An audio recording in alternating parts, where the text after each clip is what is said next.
Le simple fait de se séparer des dénominations existantes et de se réunir à part ne peut suffire à satisfaire Dieu. C'est par le moyen de la révélation de Dieu qu'il nous faut acquérir la connaissance, pas à pas, de la volonté de Dieu et de son plan parfait. C'est alors que nous pourrons exécuter toutes choses en parfaite harmonie et conformité avec le plan de Dieu, pour notre vie personnelle, pour notre ministère, pour le culte du dimanche et pour toutes les autres activités. Ainsi, David dut apprendre comment on entre dans le plan de Dieu et comment on s'y conforme, jusque dans les plus petits détails de la vie quotidienne. Ceci présuppose une obéissance de tout cœur à la volonté de Dieu et à sa parole. C'est cette même leçon que le Seigneur enseigna à ses disciples avant de les quitter pour monter au ciel. Lorsqu'ils furent descendus à terre, ils virent là des charbons allumés, des poissons dessus et du pain. Jésus leur dit, apportez les poissons que vous venez de prendre. Simon-Pierre monta dans la barque et tira à terre le filet plein de 153 grands poissons. Et quoi qu'il en eût tant, le filet ne se rompit point. Jésus leur dit, venez, mangez. Et aucun des disciples n'osait lui demander qui es-tu, sachant que c'était le Seigneur. Jean 21, 1, 12. C'est ici le dernier miracle que Jésus accomplit après sa résurrection et avant de monter au ciel. Ce miracle était destiné à enseigner aux disciples comment ils pouvaient le servir avec efficacité. Ils étaient des pêcheurs expérimentés, car ils étaient nés dans ce métier. Pourtant, cette nuit-là, ils pêchèrent toute la nuit sans rien prendre. De cette manière, le Seigneur leur apprit que s'ils dépendaient de leur capacité, de leur habileté, de leur propre qualification, ils ne prendraient rien. Après cela, le Seigneur leur dit de jeter le filet du côté droit de la barque. Et il arriva qu'ils prirent 153 gros poissons. Ce n'est qu'en entrant dans le plan établi de Dieu jusque dans les moindres détails que nous pouvons devenir fructueux et féconds. D'abord, apprendre l'obéissance. Lorsque le Seigneur Jésus-Christ apparut sur la plage au bord du lac, sa première question fut « Enfants, n'avez-vous rien à manger ?» Ils répondirent non.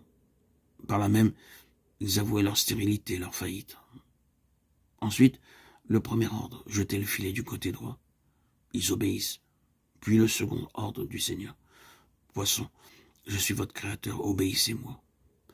Ils s'écoutent et se mettent en mouvement. Les poissons ne vivent pas solitaires. On trouve toujours des poissons de toute taille vivant ensemble. Le Seigneur donne alors son troisième ordre. Je ne veux que les gros poissons de belle taille. Les petits poissons, allez-vous-en. Et obéissant, ils s'en allèrent. Les gros poissons, eux seuls, s'avancèrent.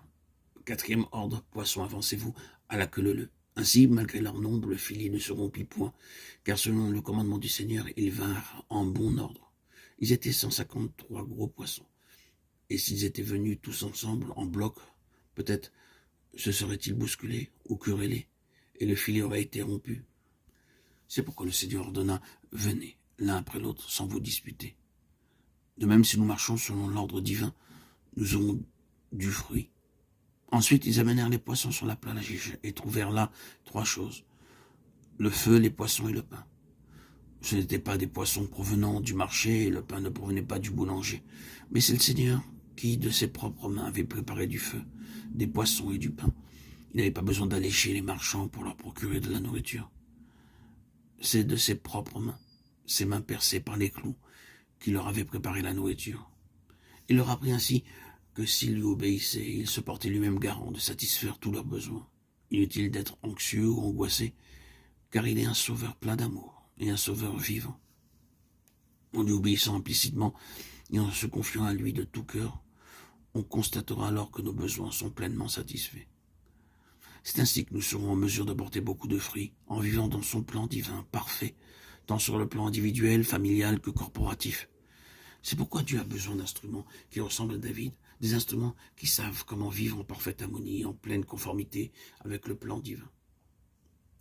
Que le Seigneur nous aide pour que nous devenions des instruments, des vases comme David, disposés et prêts à faire toute sa volonté, conformément à son plan céleste.